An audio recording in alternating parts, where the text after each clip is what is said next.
አንዳንድ ሰዎች አብሮ በማደግ እውነትን በመናገር ስለ ራስ ብቻ ባለማሰብ የህይወት ፍልስፍና ያምናሉ። አንዳንዱ ደግሞ ስለ ራስ ጥቅም ብቻ በማሰብ ዓለም በመጥፎ ሰዎችና ስለ ራሳቸው ብቻ በሚያስቡ ሰዎች ስለተሞላች እኛም ከነዚህ ሰዎች ጋር መጥፎ የሆነ ጨዋታ መጫወት እንዳለብን ያምናሉ። ዛሬ በእንደዚህ አይነት ሰዎች የተጻፉ 4 አደገኛና አስፈሪ መጽሐፍትን እናያለን። የመጀመሪያው መጽሐፍ The Art of Seduction ነው። ይህ መጽሐፍ በሮበርት ግሪን ታዋቂው የ48 Laws of Power ጸሐፊ ነው የተጻፈው። ሲዳክሽን ማለት ሰውን ፍቅር ማስያዝ ነው። ፍቅር ማስያዝ ሲባል ደግሞ በመጥፎ መንገድ ወይም ማኒፕሌት በማድረግ ያን ሰውዬ ከኛ ጋር ፍቅር እንዲይዘው የማድረግ ፕሮሰስ ነው። ይህ መጽሐፍ 2 ነገሮችን ቃል ይገባልናል። አንደኛው ከፍቅር የሚመጣውን ጠንካራውን ፓወር ወይም ኃይልን ቃል ይገባልናል። ሁለተኛው ቃል የሚገባው ነገር ደግሞ አንድን ሰው ፍቅር ለማስያዝ የተለያዩ ፕሮሰሶችን፣ ታክቲኮችን እንደሚሰጠን ቃል ይገባልናል። ፍቅር የምናስይዘውን ሰው እንደፈለግን ለማድረግ እሱ ላይ 100% በሚባል ደረጃ ኃይል እንዲኖረን፣ እኛ የፈለግነውን ነገር ብቻ እንዲያደርግ፣ ያልፈለግነውን ነገር ደግሞ እንዳያደርግ አንድ ሰው ላይ ኃይልን ለማግኘት እንደ ቱል ነው የሚጠቀም። አብዛኛው የሮበርት ግሪን መጽሐፎች አጠቃላይ 360 ነው የሚያስተምሩ ስለ አንድ ነገር። ፓወርንም ስናይ ከዚህ የተለየ ኃይልን የማግኘት መንገድ የለም ብሎ ብዙ ጊዜ ይናገራል። ከኔ መጽሐፍ ውጪ የተለየ ነገር ማምጣት አትችሉም ብሎ ይናገራል። ይህኛውንም መጽሐፍ የትኛውንም መጽሐፍ ብታመጡ ስለ ማኒፕሌሽን፣ ስለ ሲዳክሽን ይህ መጽሐፍ 100% አለው ብዬ አምናለሁ። ገና ከታሪካዊ አመጣጡ እንዴት ሲዳክሽን የሚባለው ነገር እንዴት እንደመጣ ይናገራል። እንዴት እንደመጣ ደግሞ ሲናገር በጣም ኢንተረስቲንግ ነው። አንሸንት ጊዜ፣ በድሮ ጊዜ አብዛኛው ጊዜ ወንድ ነው ኃይል ያለው፣ በብዙ ነገር ላይ ስልጣን ያለው ወንድ ነው። ሴቶች ግን ስልጣን የላቸውም። ማድረግ የሚችሉት ኢንዳይሬክትሊ ወንዱን መቆጣጠር ነው። ኃይል የላቸውም፣ መደባደብ አይችሉም፣ ጦርነት መውጣት አይችሉም። ይሄ ዲስአድቫንቴጅ ስላላቸው የወንድን ዲስአድቫንቴጅ ወይም ደካማ ጎን ማግኘት አለባቸው ማለት ነው። በዛ ጊዜ የነበሩ ሴቶች የወንድ ደካማ ጎን ብለው ያገኙት ነገር ሴክስ እና ፍቅር ነው። በተለይ ሴክስ ላይ በጣም ወንድ ደካማ እንደሆነ አወቁ። ይህንን ነገር ወንድን ለመቆጣጠር ኤክስፕሎይት አረጉት ማለት ነው። ሲዳክሽን በዚህ ሰዓት ተፈጠረ። የመጀመሪያዋ ሙሉ በሙሉ ሲዳክትረስ የተባለችው ሴት ብሎ የሚቆጥራት ክሊዮፓትራ ነች። ክሊዮፓትራ በአንድ ሰሞን የግብፅ ንግስት የነበረች በጣም አደገኛ አስፈሪ ሴት ነች። ወደ ስልጣን የመጣችው እህቶቿን ገላ ወንድሞቿን አስራ በተለያዩ መንገዶች ነው እዚህ ደረሰችው። ግን ከሁሉም የሚገርመው ነገር ሲዳክሽን እንዴት እንደተጠቀመችው ነው። እና አሌክሳንደር ዘ ግሬት የሚባሉ ትላልቅ የዓለም ንጉሶች፣ ወራሪዎች ነበሩና አጠቃላይ ዓለምን ለመግዛት ወይም ለመቆጣጠር ነው ሀሳባቸው። ወደ ግብፅ ሲመጡ ግብፅን ግን 100% መያዝ አልቻሉ። ምክንያቱም አሌክሳንደር ዘ ግሬት ከክሊዮፓትራ ጋር ፍቅር ይዞት ነበር እና እንደፈለገች አርጋ ተቆጣጠረው ነበር። መጽሐፉ በሁለት ትላልቅ ምዕራፎች ይከፈላል። አንደኛው ደሲዳክቲቭ ካራክተር ነው፣ አንደኛው ደግሞ ደሲዳክቲቭ ፕሮሰስ ነው። የመጀመሪያው ደሲዳክቲቭ ካራክተር የሚባለው ነገር 9 ሰውን ሲዳክት ለማድረግ አብዛኛው በፊት የነበሩ ሲዳክተሮች የነበራቸው ካራክተር አለ። እነዚህ ደግሞ 9 ናቸው ብሎ ከነዚህ 9 ካራክተሮች እናንተ የፈለጋችሁትን ምረጡ ለእናንተ የሚመቸውን ብሎ ስለዛ ካራክተር በደንብ ያስተምራቸዋል። ታሪክም አለው። አብዛኛው ፔጅ በታሪክ የተሞላ ነው። ስቶሪ አለ። ስቶሪውን ደግሞ ከተናገረ በኋላ በደንብ ኢንተርፕሬት ያደርገዋል፣ ለማስረዳት ይሞክራል።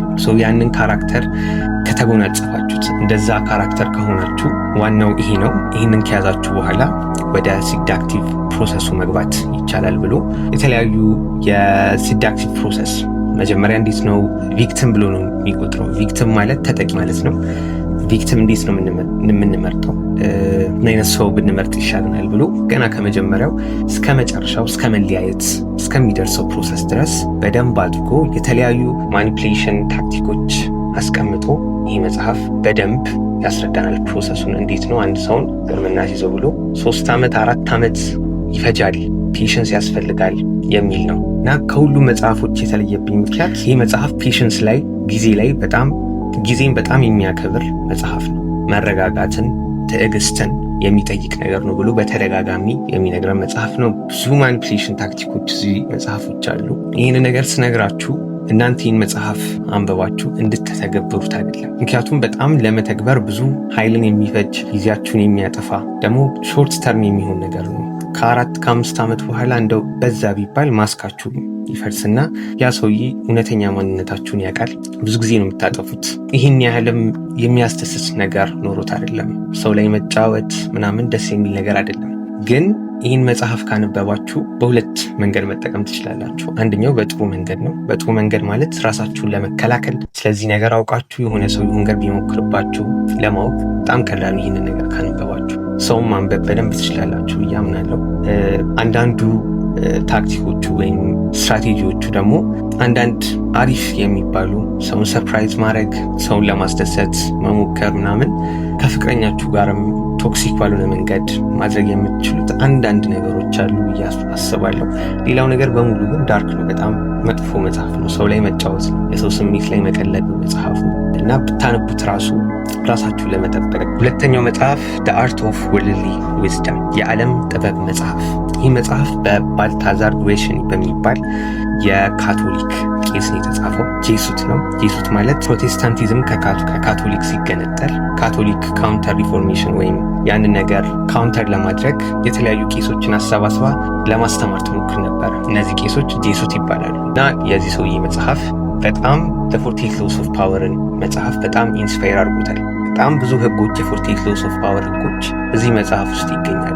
ይህ መጽሐፍ የተጻፈው በ1647 ነው። በጣም ቆይቷል። ግን አሁንም አፕላይ የሚደረግ ነገር 48 Laws of Power ጀስት የሰውየውን ሀሳብ በታሪክ አርጎታ መጣው እንጂ የተለየ ነገር የለውም። ቃላታቸው ራሱ በጣም ይመሳሰላል። ሮበርት ግሪን አፕዴት ያደረገው ራሱ ሆኖ በታሪክ አሳምሮ ሰው እንዲያነብ እንዲመቸው ደግሞ በጣም ኢንተርፕሬት አድርጎታል ለማስረዳት እነዚህ ነገሮች ተጠቅሟል። ይሄ ቄስ በ1601 ተወልዶ በ1658 ነው የሞተው። የዚህ ሰውዬ ታሪክ ደግሞ በጣም ኢንትረስቲንግ ስለሆነ ትንሽ ስለዚህ ሰውዬ እናንሳ። ባልታዛር በስፔን ውስጥ ነው የተወለደው። ይሄ የስፔን ቄስ ልዩ የሚያደርገው ነገር በጣም መንፈሳዊ ቢሆንም በመጽሐፍ ቅዱስ በደንብ ቢያምንም ቄስ ቢሆንም ዓለም ላይ ያለውን ነገር ዓለም ላይ የወረደውን ነገር ሙሉ በሙሉ ኢግኖር ማድረግ አልፈለገም። ኢቨን ቄስ ቢሆንም ዓለም ላይ ስለሚሆነው ሪያሊቲ ጥንቅቅ አድርጎ ያውቃል እና በዛ ሪያሊቲ ደግሞ ሰው የሰውን ልብ ለማሸነፍ ዓለምን ለማሸነፍ ሰክሰስፉል ለመሆን በጣም አስፈላጊ ነው ብሎ ያሰበውን የዓለምን ጥበብ ነው የጻፈው። ይሄ ነገር በጣም ያስገርማል እና እዛ በነበረበት ቤተክርስቲያን ውስጥ መጽሐፉን ያነበቡ ቄሶች ከሱም በላይ የነበሩ የሃይማኖት አባቶች በዚህ ነገር በጣም ተናደው ይሄ መጽሐፍ ከመንፈሳዊ ነገር የወጣ ዓለማዊ ነው፣ ለሰው ጥሩ ነገር አያስተምርም በሚል ጭራሽ ከቸርቹ ባን አድርገውት ነበር እና መጽሐፍም እንዳይጽፍ ተከልክሎ ነበር። ግን ባልታዛር በወንድሙ ስም እየጻፈ ሌሎች መጽሐፎችን በትኖ ነበረ። በዛ ሰዓት መታሰር አለበት ማለት ነው። የድሮ ጊዜ መታሰር ደግሞ ልክ እንዳሁኑ የሆነች ፎቅ ውስጥ ወይም የሆነ እስር ቤት ውስጥ ብቻ መታሰር አይደለም። ከአካባቢያችሁ በጣም ርቃችሁ የሆነ አይላንድ ወይም ዴዘርት ውስጥ ትባረራላችሁ ማለት ነው ከምትኖሩበት አካባቢ። እዛ ደግሞ ምግብ አይሰጣችሁም፣ ውሃ አይሰጣችሁም። መጽሐፍ ቅዱስ ላይ ለምሳሌ ዮሐንስ ራእይ የጻፈው ዮሐንስ እንደዚህ ሆኖ ነበረ። ናፖሊዮን ደግሬትም እንደዚህ ነበር የታሰረው። ሩቅ የሆነ አይላንድ ውስጥ ወይም ዴዘርት ውስጥ ነው ብዙ ጊዜ የምትጣሉት ማለት ነው እና በወንድሙ ስም መጽሐፎችን መልቀቁ ከታወቀ በኋላ ገና በ57 በ58 ዓመቱ ነው እዛ ተሰቃይቶ። ሰውዬ በሚገርም ሁኔታ በጣም የሰውን ሳይኮሎጂ ያውቃል፣ በጣም ፊሎሶፊ በደንብ ያውቃል እና ሶሻል ዳይናሚክስን ሃይራርኪን እንዴት ማኒፕሌት ማድረግ እንደምንችልም በደንብ ይናገራል። እዚህ መጽሐፍ ላይ 300 ማክሲምስ የሚባሉ ትናንሽ ግን ውስጣቸው ብዙ የሆነ እንደ ህግ ብለን ማየት እንችላለን። ማክሲምስ ስንል አጫጭር ህጎች ማለት ነው። ወደ 300 የሚሆኑ አጫጭር ህጎችን ጽፏል። ሶሻል ሰክሰስ፣ ከሰው ጋር ባለን ግንኙነት ኔትወርኪንግ ላይ በጣም ይጠቅመናል ይህ መጽሐፍ። ሌላ ዝናን ለመጠበቅ ዝናን ቢውድ ለማድረግ ሬፑቴሽን በጣም አስፈላጊ እንደሆነ ልክ እንደ 48 Laws of Power ይናገራል። ሌላ ደግሞ ጠላት ለመብለጥ ለማሸነፍ እንዲህ በጦርነት ምናምን ሳይሆን ሳይኮሎጂካሊ እንዴት ማሸነፍ እንደምንችል በደንብ ያስረዳል። የዚህ ሰውዬ ደግሞ የአጻጻፍ ስልቱ በጣም የሚገርም ነው። እኔ ሳነበው ወደ መክብብ መጽሐፍ ይልከኛል። በደንብ በመክብብ መጽሐፍ ኢንፍሉዌንስ እንደተደረገ አስባለሁ። ሰለሞን በጻፈው መጽሐፍ ማለት ነው እና አጻጻፍ ስልቱ በጣም የሚገርም ነው። በጣም በትንሽ ጽሁፍ ብዙ ነገርን ማስተላለፍ ይችላል ይሄ ሰውዬ። አጻጻፍ ስልቱም በጣም የሚገርም ነው። ይህም መጽሐፍ ሁሉም ሰው ማንበብ አለበት ብዬ አስባለሁ። ምክንያቱም ዓለም ላይ ያለን ነው። ዓለም ላይ እስካለን ድረስ ደግሞ የዓለምን ጥበብ ነው ማድረግ ያለብን። ይሄ ሰውዬ ባላንስ አድርጎታል። እንደ 48 Laws of Power ወይም እንደ አርት ኦፍ ሲዳክሽን በጣም አደገኛ አይደለም፣ ግን ራስን ለመጠበቅ ከጠላት አንዳንዴም ደግሞ ማንፈልጋቸው ቦታዎች ላይ ላለመድረስ በደንብ ያግዘናል። ወደምንፈልገውን ቦታ ለመድረስ በደንብ ያግዘናል። ቶክሲክ አይደለም ግን አት ሴም ታይም በጣም ዴንጀረስ። ሶስተኛው መጽሐፍ ሁላችንም የምናውቀው ዘ 48 ሎስ ኦፍ ፓወር መጽሐፍ ነው። ዘ 48 ሎስ ኦፍ ፓወር በተለይ በዚህ ጊዜ በጣም ታዋቂ የሆነ ሁሉም ሰው ካነበበው ደግሞ ሌላውም ሰው ማንበብ ግዴታ አለበት ብዬ የማስበው መጽሐፍ ነው። አብዛኛው ስራ የባልታዛር ቢሆንም ግን የእሱን ሀሳብ በደንብ በታሪክ በስቶሪ ደግሞ ኢንተርፕሬት በደንብ አድርጎታል ብዬ አስባለሁ። ሮበርት ግሪን ስለ ስልጣን እንዴት ማግኘት እንደምንችል በተለይ ኮኦፖሬሽን ውስጥ የምንሰራ ከሆነ ወይም ቢሮ ውስጥ የምንሰራ ከሆነ እና ቢሮ ውስጥ ደግሞ ለስልጣን ምናምን አስፈላጊ ሆኖ ከታየን ስልጣን የምንፈልግ ከሆነ ይህ መጽሐፍ ግዴታ መነበብ አለበት ብዬ አስባለሁ። በተለይ ስራ ላይ ላላችሁ ሰዎች እና ስልጣንን የሚፈልግ ሰው ምክንያቱም ብዙ ጊዜ ስልጣን ያለበት ቦታ በደም የተጨማለቀ ነው ይባላል። ኤግዛክትሊ በደም ሳይኮሎጂካል ጦርነቶች በጣም ነው ያሉት። የሰውን ስሜት መጉዳት፣ ስልጣን ለመያዝ ስልጣን ላይ ያለውን ሰውዬ ማስደሰት፣ የተለያዩ ነገሮች አሉ እና ይህን ነገር በደንብ ሶሻል ዳይናሚክስ፣ ፓወር ዳይናሚክስን በደንብ ያስረዳል። በሚገርም ሁኔታ እዚህ መጽሐፍ ላይ የባልታዛር ሀሳቦች ልጭ ብለው ነው ያሉት። ለምሳሌ 48 ሎስ ኦፍ ፓወር ላይ ህግ 1 ኔቨር አውትሻይን ዘ ማስተር በባልታዛር አፎሪዝም 7 ላይ ወይም የሱ ህግ ላይ አለ። ህግ 33ም አፎሪዝም 26 ላይ አለ። ህግ 10 አፎሪዝም 11 እና 21 ላይ አለ። ህግ 3 እና 4 አፎሪዝም 3 ላይ አለ። ህግ 16 አፎሪዝም 58 አለ። ብዙ የሆነ ህጎችን ሮበርት ግሪን ገልብጦ ነው የጻፈው ከባልታዛር እና ሁለቱንም ብታነቡት ባላንስድ የሆነ ግልጽ የሆነ በደንብ የባልታዛርን ሀሳብ ስላመጣው ባልታዛርን ለመረዳት ይጠቅማቸዋል ብዬ አስባለሁ። ልዩነቱ ዘ 48 ሎስ ኦፍ ፓወር እና የባልታዛር ዘ አርት ኦፍ ወርልድሊ ዊዝደም ልዩነቱ ዘ 48 ሎስ ኦፍ ፓወር በጣም አግሬሲቭ ነው። ይህን ነገሮች ልክ ማድረግ እንዳለብክ እና ትክክለኛው ነገር ይህን ነገር ማድረግ እንደሆነ አይነት አድርጎ ነው ይህን መጽሐፍ የጻፈው ሮበርት ግሪን። በዛ በኩል ግን ባልታዛር ራስን ለመጠበቅ ማኒፕሌቲቭ 100% መሆን እንደሌለብን ሰውየውም ቄስ ስለነበር የመጽሐፍ ቅዱሱን ሀሳቦችንም ስለሚቀበል ባላንስ አድርጎታል። ራስን መጠበቅ የሚለውንና እነዚህ ነገሮች ኤክስፕሎይት ለማድረግ ወይ ሰው ላይ ለመጠቀም ባላንስ አድርጎታል። 48 ሎስ ኦፍ ፓወር ግን አግሬሲቭሊ ይህን ነገር ማድረግ አለብን በሚለው በኩል በደንብ ያጋድላል። የመጨረሻው መጽሐፍ ዘ አርት ኦፍ ማኒፕሌሽን መጽሐፍ የተጻፈው በስፓርክማን በሚባል ጆርናሊስት ነው።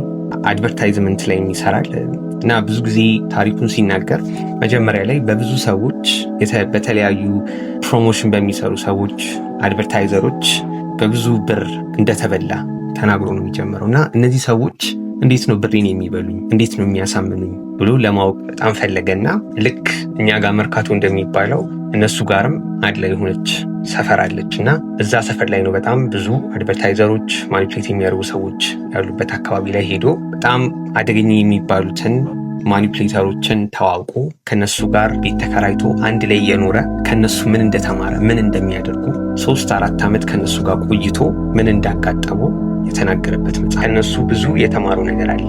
ከዚህ መጽሐፍ በደንብ የምንጠቀሙ ነገር መሬት ላይ ዋን ኦን ዋን ከሰው ጋር ስናወራ ማን ማኒፕሌት ለማድረግ እየሞከረን እንደሆነ የሰውን ሀሳብ ለማወቅ ደግሞ እኛም ማኒፕሌት ለማድረግ ብዙ ሀሳቦችን የሚሰጥ መጽሐፍ ነው። ምክንያቱም ከነሱ ጋር ረዥም ጊዜ ስለቆየ ምን እንደሚያደርጉ ምን እንደሆነ አስተሳሰባቸው ሲኖሩ ያላቸውን ባህሪ በደንብ አድርጎ ነው የገለጸው። ሌላው የዚህ መጽሐፍ በደንብ ደስ የሚለው ነገር ይህ ሰውዬ በጣም ብዙ ጊዜ ተበልቷል። ኢቭን ከነሱ ጋር እየኖረ ራሱ ብዙ ጊዜ ብር በልተውታል።